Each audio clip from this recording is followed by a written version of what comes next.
How's it going, ladies and gentlemen? If you guys want to catch Xerneas, Yvetal, and Zygarde in Legends ZA, well, this is how you do it. So we're going to start from the beginning. Number one, you're going to have to finish the entire game first. Yes, this is all post-game, and this is all going to get kick-started. As soon as you finish the post-game, or rather, sorry, as soon as you finish the main game, the post-game will start, and you're just going to have to go a quick through like a moment where you unlock a place called the ZA Infinite Royale. And after doing all of this, you can head back to the Z Hotel, where you're going to run into L. By this point, you know who L is if you played the game, and he's going to offer you two things. Well, he's going to mention that two Pokemon are going to show up, and those two Pokemon are going to bring some sort of calamity. Now, you're going to be given two quests, and you're then prompted to go and meet two people. One of these people is going to be the fella who you've already fought before, the man at the top of rank A, and the other person is going to, of course, be the lady who gave you all the research tasks back at the research lab, that being Mabel. So basically, we're going to go in that order. So Mabel, if you go to her first at her research lab,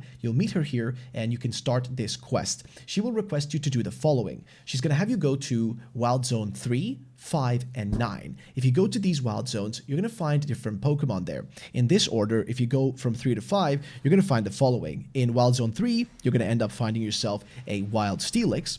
If you go to Wild Zone 5, you're going to find a Wild Gallade that's going a bit nuclear.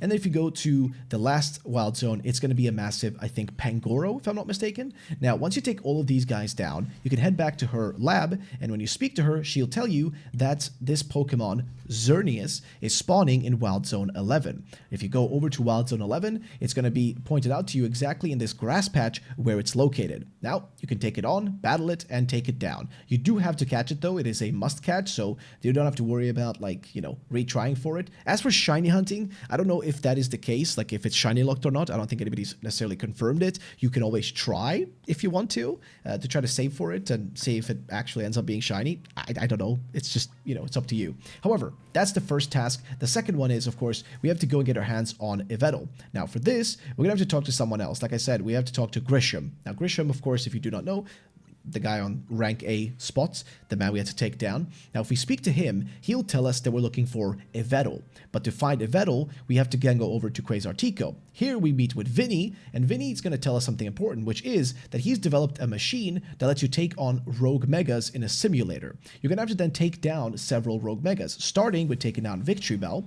Following after Victory Bell, you're going to take down a Mega Hawlucha, and after Mega Hawlucha, you're going to take on a Mega Tyranitar. Once you've beaten these three, suddenly everybody will be freaking out a little bit because something happened somewhere on the map, and all of a sudden we're going to be prompted to run over to a very specific wild zone. We're not really even a wild zone, it's actually just this one area.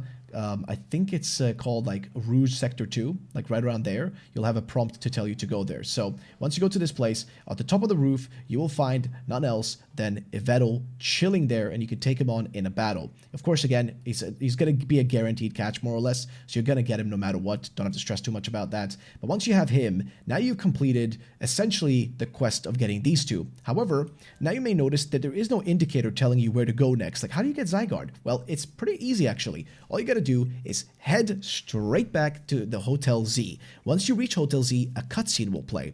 None else than L will show up, and he is going to ask you for a battle.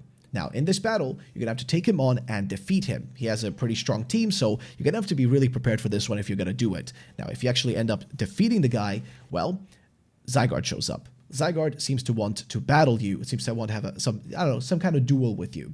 And to do this duel, you're going to have to go over to Wild Zone 20. Inside of Wild Zone 20, in the center of it, you'll find it. Now, here is something very important. How do you actually beat this thing? Because there is a very weird thing about this battle, which is it comes in 3 stages. The first stage is going to be just the regular form, I think like the 10% form of Zygarde. Now, this one is the easiest. You're able to dodge its attacks relatively easy. It's not super hard. However, once it goes into its 50% form, it will start using a lot more of its moveset, and attacks will hit you much harder if they do manage to hit you. But honestly, this one you should be able to just easily like dodge, because whenever you do a roll in this game, you have iframes which make you essentially invincible. However, once it goes into its last stage, there are 2 attacks that are really, really strong. The first one is an attack where it blasts a giant Z onto the ground in front of you, and when it does this, you want to make sure you go to these tiny gaps. There's only going to be about 2 gaps, and they're always going to be at the edges of the map. So run towards those 2 gaps to survive. The next attack is going to be one where it shoots a bunch of bursts from the outside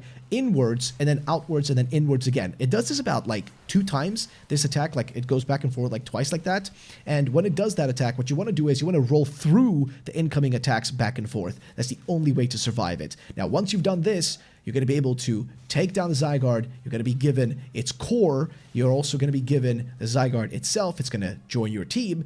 And you're going to be giving its Mega Stone. Now, if you're wondering, how do I actually get my Zygarde to become the 50% form? You just give it the core. And now you might be wondering, well, how do I get it to complete form, 100%, right? How do I do that? Well, that just happens automatically when you're out there battling. Like if you're out in the world and just battling someone, it will automatically transform it into its complete form if it happens to get lower HP. And that's it. Ladies and gentlemen, hope you guys enjoyed this video. Hope it was clear enough. And that's going to be it for me. Thank you so much for watching. I'll see you guys in the next one. Peace out and bye-bye, ladies and gents.